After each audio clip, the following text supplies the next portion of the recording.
Gaplashyapsizmi? Musulmon bo'lib gaplashing. Birovni dilini og'ritadigan gap gapirmaydi musulmon. G'iybat qilmaydi musulmon, tuhmat qilmaydi musulmon, yolg'on gapirmaydi musulmon, aldamaydi musulmon, so'kinmaydi musulmon. Shu og'zingiz musulmonda og'zimi degan savolni beraman. Misol sizlar bilan ko'z tanish bo'lishim mumkin, siz bilan gaplashgan joyim yo'q. Lekin shu yerda o'tirganlar juda yaxshi bilasiz o'zingiz og'zingiz nimaligini. Men ham juda yaxshi bilaman og'zim nimaligini. Musulmon og'ziga harom narsa solmaydi.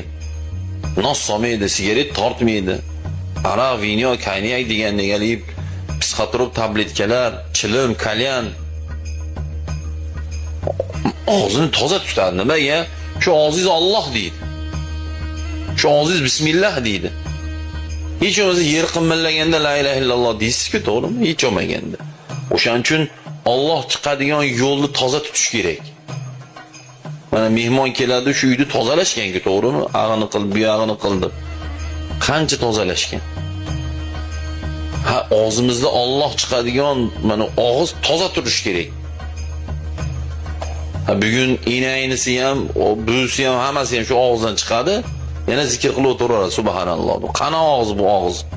Shakaroq og'iz bu og'iz. Qur'on ham o'qiveradi. So'kinaveradi ham, g'iybat ham qilaveradi, la ilaha illalloh ham deyaveradi. Nima bu? Nima deb tushunish mumkin?